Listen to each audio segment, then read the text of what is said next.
आज के इस वीडियो के अंदर हम लोग पढ़ने वाले हैं चैप्टर 6 टिश्यूज।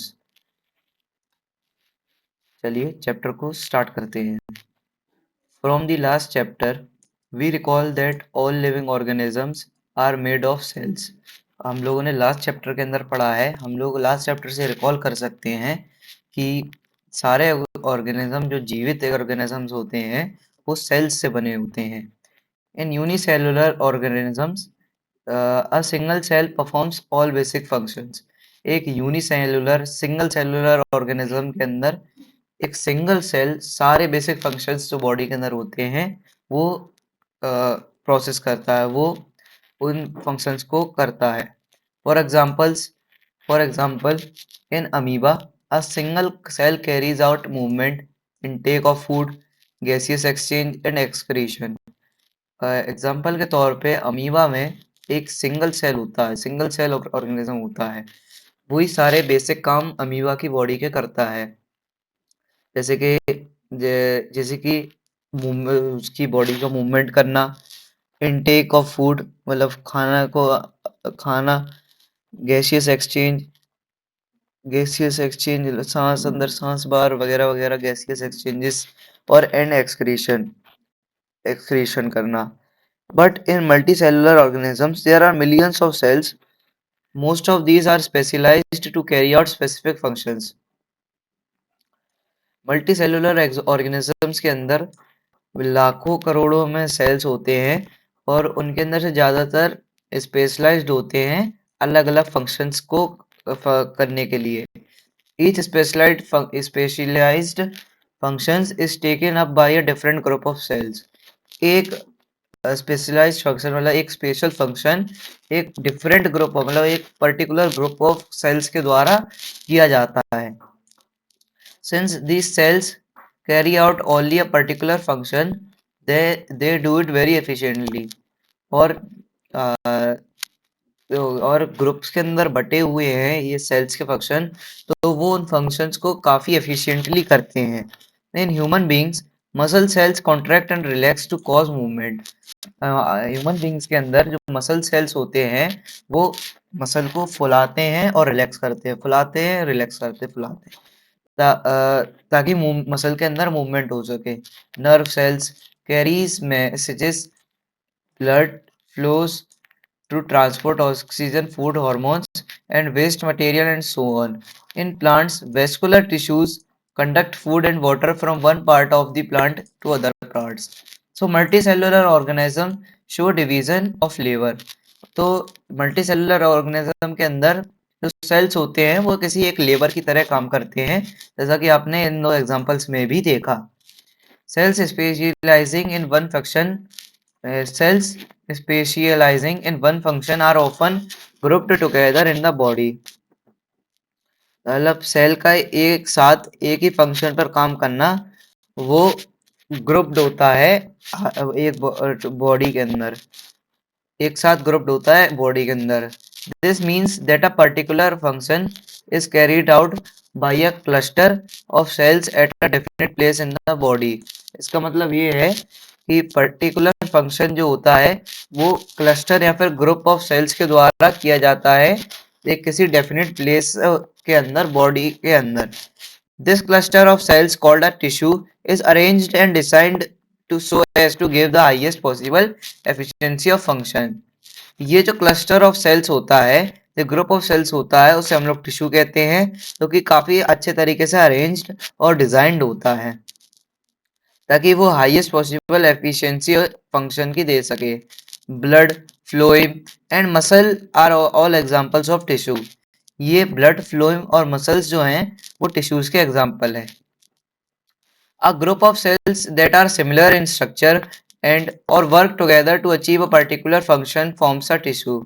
एक ग्रुप ऑफ सेल्स जो कि स्ट्रक्चर और काम के अंदर सिमिलर होते हैं वो एक साथ एक पर्टिकुलर फंक्शन करते हैं और वही टिश्यू बनाता है। Topic 6.1 are plants and animals made of same types of tissues. Let us compare their structure and functions. चलिए इनके स्ट्रक्चर और फंक्शंस को कंपेयर करते हैं। Do plants and animals have the same structure? क्या प्लांट्स और एनिमल्स के पास सेम स्ट्रक्चर होता है? Do they both perform similar functions? क्या वो दोनों सिमिलर फंक्शंस करते हैं? और इस सिमिलर फंक्शंस तो वो नहीं करते हैं, इसका आंसर नो है। There are noticeable differences between the two. इन दोनों के अंदर, प्लांट्स और एनिमल्स के अंदर नोटिसेबल डिफरेंसेस होते हैं। प्लांट्स आर स्टेशनरी और fixed, they don't move. Plants जो होते हैं वो स्टेशनरी होते हैं या फिर एक तरीके से फिक्स्ड होते हैं, वो मूवमेंट नहीं करते हैं। Since they have to be upright, और उन्हें सीधा खड़ा रहना पड़ता है पूरी जिंदगी। They have a large quantity of supportive tissue, उनके पास काफी large quantity of supportive tissues होता है। The supportive tissue generally has dead cells, और सपोर्टिव टिश्यू के अंदर डेड सेल्स होते हैं। Animals on the other hand move around in search of food. Animals जो होते हैं और अदर दूसरे हाथ पर वो फूड की तलाश में घूमते रहते हैं। मेट्स एंड शेल्टर, घर, शेल्टर और लोगों की तलाश में घूमते रहते हैं। They consume more energy as compared to plants, वो प्लांट्स के कंपैरिजन में काफी एनर्जी कंज्यूम, ज्यादा एनर्जी कंज्यूम करते हैं। Most of the tissues they contain are living, और ज्यादातर टिश्यू जो लिविंग ऑर्गेनिज्म रखते हैं अपने पास, वो वो लिविंग होते हैं, जिंदा टिश्यूज होते हैं। Another difference between animals and plants is in the pattern of growth. एक और डिफरेंस जो एनिमल्स और प्लांट्स के अंदर है, वो है उनके pattern of growth. The growth in plants is limited to certain region, while this is not as so in animals. मतलब जो ग्रोथ प्लांट्स के अंदर होती है, वो एक किसी रीजन पर काफी लिमिटेड होती है, और पर ये ऐसा एनिमल्स के अंदर नहीं होता है। There are some tissues in plants that divide throughout their life. कुछ प्लांट्स के अंदर ऐसे टिश्यूज होते हैं जो कि अपनी पूरी जिंदगी खत्म होने तक डिवाइड ही करते रहते हैं। These tissues are localised in certain regions based on the dividing capacity of the tissue. ये जो टिश्यू होते हैं वो सर्टेन रीजन्स के अंदर रहते हैं, और उनकी कैपेसिटी के हिसाब से उन्हें रखा जाता है, कि मतलब डिवाइडिंग कैपेसिटी के हिसाब से उन्हें वो उस रीजन में रहते हैं। Various plant tissues can be classified as growing और मेरिस्टेमेटिक टिश्यू। जो अलग अलग तरीके के प्लांट टिश्यू होते हैं, वो उन्हें हम लोग ग्रोइंग या फिर मरिस्टेमेटिक टिश्यू या फिर परमानेंट टिश्यू कह सकते हैं। Cell growth in animals is more uniform, so there is no such demarcation of dividing and non-dividing regions in animals. The structural organizations of organs and organ system is far more specialized and localized in complex animal. जो structural organisation होती है organs की and organ system की, is far more specialised and localised in complex animals. वो काफ़ी ज़्यादा specialised होती है और लोकलाइज्ड होती है और कॉम्प्लेक्स होती हैं एनिमल्स के अंदर, then even in complex plant, और कॉम्प्लेक्स प्लांट से भी ज़्यादा होती है। This fundamental difference reflects the different modes of life pursued by these two major group of organism. ये जो फंडामेंटल डिफरेंस है, ये अलग अलग मोड्स को रिफ्लेक्ट करता है जिंदगी के pursued by these two major groups of organisms, particularly in their different feeding methods. Also, they are differently adapted for a sedentary existence on one hand, plants, and active locomotion on the other hand, animals, contributing to this difference in organ system design. It is with reference to these complex animals and plant bodies that we will now talk about the concept of tissues in some details. ये अब reference के साथ है कि अब complex animal और plant body, अब हम लोग बात करेंगे टिश्यू के कॉन्सेप्ट की डिटेल में।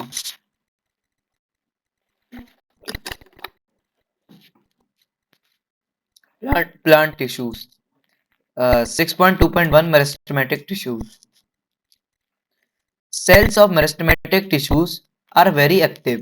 जो मेरिस्टेमेटिक टिश्यू के सेल्स होते हैं वो काफी एक्टिव होते हैं। दे हैव डेंस साइटोप्लाज्म, उनके पास एक साइटोप्लाज्म होता है जो काफी डेंस होता है। Thin cellulose walls and prominent nuclei, उनके पास पतली सी सेलुलोज की वॉल होती है, बार टाइप्स होती है, और एक प्रोमिनेंट न्यूक्लाई भी होता है। दे लैक वैकॉल्स, उनके पास वैकॉल्स की कमी होती है। Can we think by the they would lack vacuoles, क्या हम ऐसा सोच सकते हैं कि उनके पास वैकॉल्स की कमी क्यों होती है? You might want to refer to the functions of vacuoles in the chapter on cells, आप शायद वैकॉल से फंक्शंस को पढ़ सकते हैं in the chapter on cells. Activity topic 6.2.2 permanent tissue. What happens to the cell formed by meristematic tissue? उन cells के साथ क्या होता है जो मेरिस्टेमेटिक टिश्यू के द्वारा फॉर्म होते हैं? They take up a specific role and lose the ability to divide. वो एक स्पेसिफिक रोल रहते हैं और वो डिवाइड होने की एबिलिटी को खो देते हैं। As a result they form a permanent tissue, एक रिजल्ट के तौर पे वो एक परमानेंट टिश्यू बनाते हैं। This process of taking up a permanent shape size and function is called differentiation. ये जो प्रोसेस होती है परमानेंट शेप लेने की, परमानेंट शेप साइज और एक फंक्शन लेने की, इसको हम लोग डिफरेंशिएशन कहते हैं। Differentiation leads to the development of various types of permanent tissue. Differentiation जो होता है वो परमानेंट टिश्यू के वेरियस टाइप के डेवलपमेंट में हेल्प करता है। 6.2.2 first simple permanent tissue. Topic 6.2.2 and first simple permanent tissue. A few layers of cells beneath the epidermis are generally simple permanent tissue. Parenchyma is the most common simple permanent tissue. जो parenchyma होता है वो सबसे most simple tissue होता है, उससे simple कुछ कोई टिश्यू नहीं होता है। It consists of relatively unspecialized cell. ये unspecialized cells को का consist करता है with thin cell walls के साथ। They are living cells. They are usually loosely arranged. वो लिविंग सेल्स होते हैं और वो यूजुअली काफी ढीले तरीके से अरेंज्ड होते हैं। Thus large spaces between cells, intercellular spaces are found in this tissue. इसका मतलब ये है जो लार्ज स्पेसेस होते हैं, इंटरसेलुलर स्पेसेस उनको कहा जाता है सेल्स के बीच में, वो टिश्यू के अंदर पाए जाते हैं। This tissue generally stores food, और ये टिश्यू ज्यादातर जनरली फूड को स्टोर करता है। ये देख लीजिए डायग्राम को, आप ध्यान से पढ़ के देख लीजिएगा। In some situations, it contains chlorophyll and perform photosynthesis. कुछ सिचुएशंस के अंदर ये क्लोरोफिल कंटेन करता है और फोटोसिंथेसिस को भी परफॉर्म करता है। And then it is called chlorenchyma, और तब इसको क्लोरेनकाइमा कहा जाता है। In aquatic plants large air cavities are present in parenchyma. Aquatic plants के अंदर काफी भारी मात्रा में एयर कैविटी रहती है पेरेन्काइमा के अंदर, टू हेल्प देम फ्लोट, ताकि वो उनको फ्लोट करने में हेल्प कर सके। Such a parenchyma type is called aerenchyma. उस पेरेन्काइमा के टाइप को हम लोग एरेन्काइमा कहते हैं। The flexibility in plants is due to another permanent tissue. जो प्लांट्स के अंदर फ्लेक्सिबिलिटी होती है वो एक और अलग टाइप के परमानेंट टिश्यू की वजह से होती है, collenchyma. It allows bending of various parts of plant like tendrils and stems of climbers without breaking. ये अलाउ करता है वेरियस पार्ट्स ऑफ प्लांट, अलग अलग प्लांट के पार्ट्स को, जैसे कि टेंड्रिल्स एंड स्टेम्स को, तो ऑफ क्लाइंबर्स विदाउट ब्रेकिंग, उनको क्लाइम करने के लिए बिना टूट के। It also provides mechanical support, ये एक मैकेनिकल सपोर्ट को भी प्रोवाइड करता है। We can find this tissue in leaf stalks below the epidermis. हम लोग इस टिश्यू को लीफ स्टॉक्स के अंदर फाइंड कर सकते हैं, एपिडर्मिस के अंदर। The cells of this tissue are living, elongated and irregularly thickened. ये लिविंग होते हैं, खिंचे हुए होते हैं, और ये इरेगुलरली मोटे होते हैं, थिकनेड होते हैं irregularly. At the corners, there is a very little intercellular space. एक इनके कॉर्नर्स पर एक काफी छोटा सा इंटरसेल्युलर स्पेस होता है। Yet another type of permanent tissue is sclerenchyma. It is the tissue which makes the plant hard and stiff. We have seen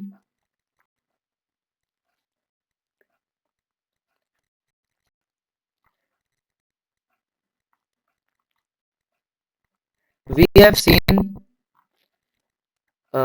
seen the husk of a coconut. हम लोगों ने कोकोनट के husk को तो देखा ही है। It is made of स्क्लेरिन काइमेटोस।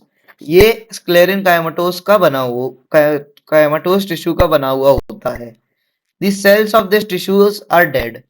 इस टिश्यू के सेल्स जो होते हैं वो डेड होते हैं। जो कोकोनट का छिलका छिलका मान लीजिए ब्राउन कलर वाला, वो होता है प्रोटेक्टिव लेयर टाइप्स होता है, उसके जो सेल्स होते हैं वो डेड होते हैं। They are long and narrow as the walls are thickened due to lignin.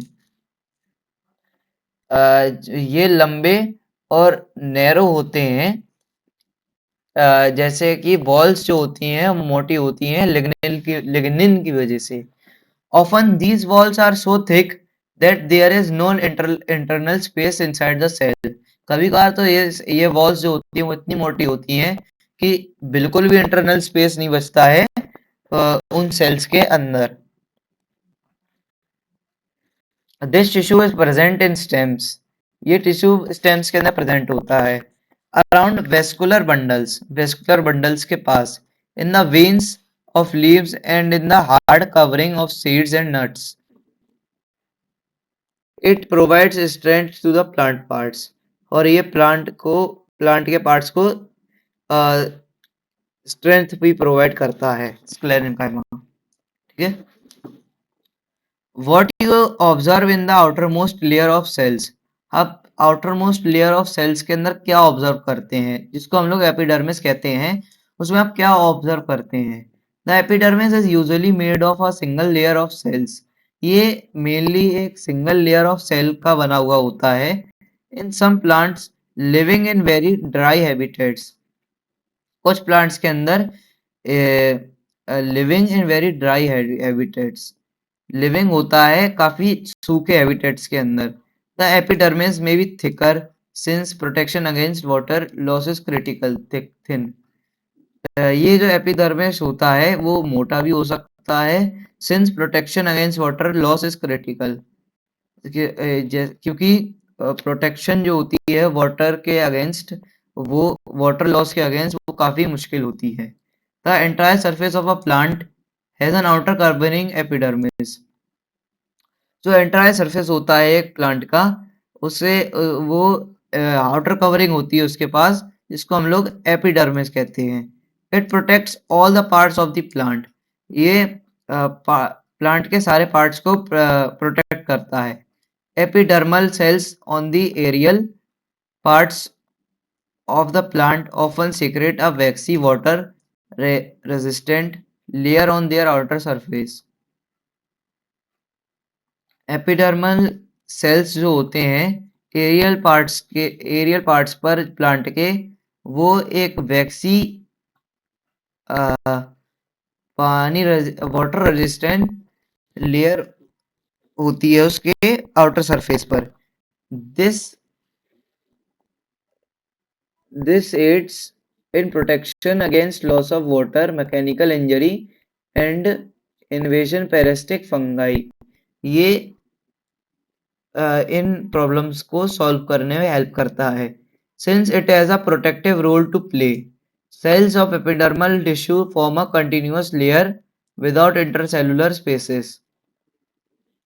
Since जैसे कि आपको पता ही है कि एक प्रोटेक्टिव रोल करता है, तो सेल्स जो होते हैं एपिडर्मल टिश्यू के, वो एक कंटिन्यूअस लेयर बनाते हैं बिना इंटरसेलुलर स्पेसेस की। Most epidermal cells are relatively flat. ज्यादातर एपिडर्मल सेल्स जो होती हैं वो फ्लैट होते हैं। Often their outer and side walls are thicker than the inner walls. और ज्यादातर टाइम उनके जो आउटर और साइड वॉल्स होते हैं वो मोटे होते हैं इनर वॉल से। We can observe small pores here and there in the epidermis of the leaf. हम छोटे छोटे पोर्स को एपिडर्मिस जो पत्ती का एपिडर्मिस होता है उसके अंदर हम लोग छोटे छोटे पोर्स छोटे छोटे छेदों को ऑब्जर्व कर सकते हैं। These pores are called stomata. और इन्हीं छोटे छोटे पोर्स होल्स को हम लोग कहते हैं स्टोमेटा। फिगर 6.5 के अंदर आप लोग इसको देख सकते हैं। ये रहे, ये शायद नहीं, ये फिगर 6.7 है। ये रहे छोटे छोटे पोर्स। ये जो है ये आपका स्टोमेटा है। Stomata are enclosed by two kidney-shaped cells called guard cells। जो स्टोमेटा होता है वो दो किडनी शेप्ड सेल्स से क्लोज्ड होता है। टू किडनी शेप्ड सेल्स से क्लोज होता है जिनको हम लोग गार्ड सेल्स कहते हैं। They are necessary for exchanging gases. ये काफी नेसेसरी होते हैं गैस एक्सचेंज के लिए। With the atmosphere transpiration loss of water in the form of water vapour also takes place through stomata. Loss of water जो होता है वाटर वेपर के फॉर्म में वो भी स्टोमेटा के थ्रू ही होता है। Recall which gas is required for photosynthesis. ध्यान करिए कौन सी गैस जो होती है वो फोटोसिंथेसिस के लिए रिक्वायर्ड होती है। Find out the role of transpiration in plants. और रोल ऑफ ट्रांसपिरेशन है प्लांट्स के अंदर, उनका रोल निकालिए। ये दोनों क्वेश्चंस आपके HW हैं, इनको आप कमेंट में आंसर करिएगा। Epidermal cells of the roots, whose function is water absorption, commonly bear long hair-like parts that greatly increase the total absorptive surface area। जो एपिडर्मल सेल्स होते हैं रूट्स के, जिनका फंक्शन होता है पानी को सोखना, commonly bear long hair like parts, मतलब वो भालू के बालों की तरह काफी लंबे लंबे होते हैं क्योंकि वो पानी को सोखते हैं। और वो जो बियर लॉन्ग टाइप मटेरियल होता है वो टोटल एब्जॉर्प्टिव सरफेस एरिया भी बढ़ाता है। इज द आउटर लेयर नहीं, in some plants like desert plants epidermis has a thick waxy coating of cutin.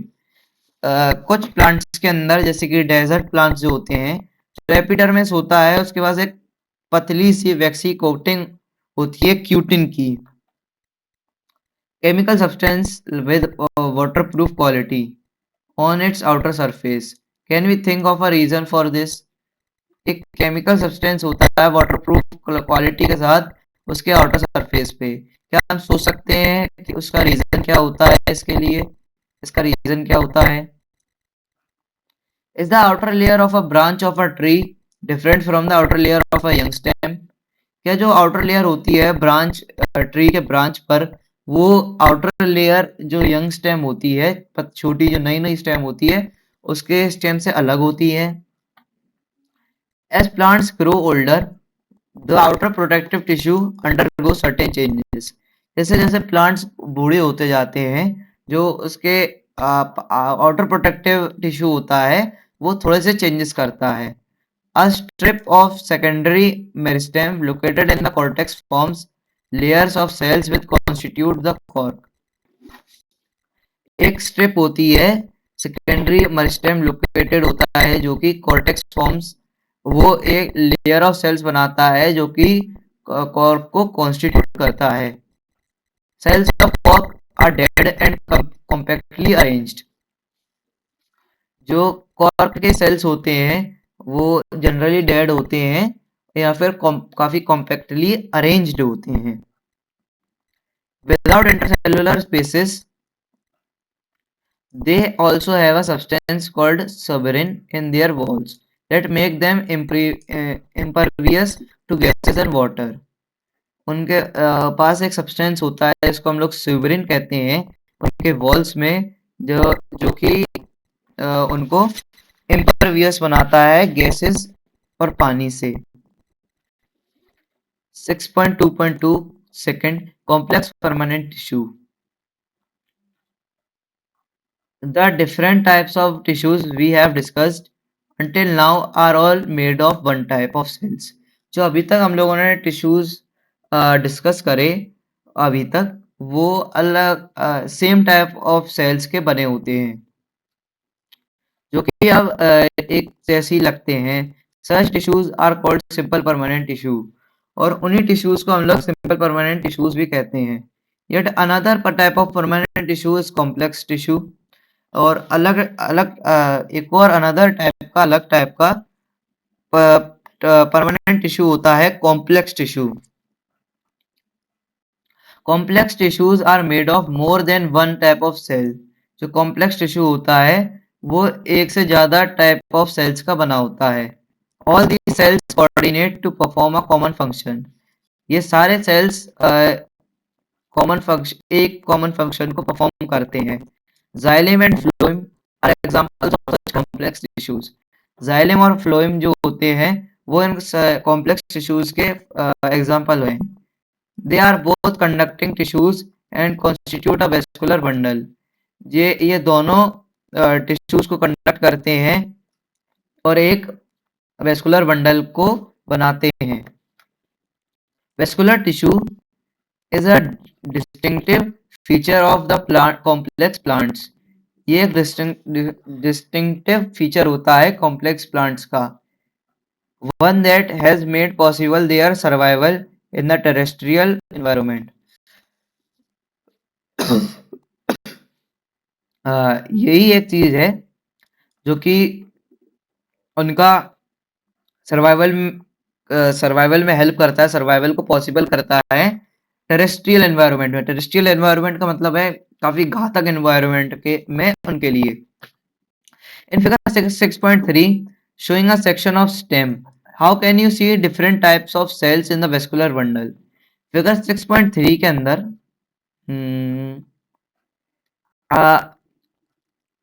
जो कि एक सेक्शन ऑफ स्टेम दिखा रहा है, क्या आप उसके अंदर डिफरेंट टाइप्स ऑफ सेल्स देख सकते हैं वेस्कुलर बंडल में. Figure 6.3. Okay. Can you see different types of cells in the vascular bundle. ये रहा वेस्कुलर बंडल और इसके अंदर ये छोटे छोटे से व्हाइट कलर के ये डिफरेंट टाइप्स ऑफ सेल्स हैं. ठीक है, हम इन्हें ऑब्जर्व कर सकते हैं. Xylem consists of trachedes, vessels, xylem, parenchyma. Figure 6.7 A, B, C. Okay. And xylem fibers, trachedes, and vessels have thick walls, and many are dead cells when mature. और काफी ज्यादा तो डेड होते हैं जब वो मैच्योर होते हैं. Trachedes and vessels are tubular structures. This allows them to transport water and minerals vertically. जो ट्रैक्डीज और वेसल्स होते हैं वो ट्यूबुलर स्ट्रक्चर्स होते हैं. ये उन्हें अलाउ करते हैं पानी और मिनरल को वर्टिकली ट्रांसपोर्ट करने के लिए. The parenchyma stores food. Xylem fibers are mainly supportive in function. जो पेरेन्काइमा होता है वो फूड को स्टोर करता है और दूसरी तरफ जो जाइलम होता है, जाइलम फाइबर्स होते हैं वो मेनली सपोर्टिव होते हैं फंक्शन में. Phloem is made up of 5 types of cell. जो फ्लोएम होता है वो 5 तरीके के सेल्स का बना होता है. Sieve cell, sieve tubes, companion cells, phloem fibres and the phloem parenchyma. Sieve tubes are tubular cells with perforated walls. Sieve tubes होता है जो वो ट्यूबुलर सेल होता है परफोरेटेड वॉल्स के साथ. Phloem transports food from leaves to other part of the plant except phloem fibers. Other phloem cells are living cells. Other flowing cells are living cells. और इसी के साथ हमारा जो प्लांट टिश्यू है वो अभी कंप्लीट होता है। मैं इसके बाद आपको एक शॉर्ट माइंड मैप बोल लीजिए, एक लर्निंग स्टोरी बोल लीजिए, वो आपको मैं एक ब्लैंक स्क्रीन पर पढ़ाऊंगा।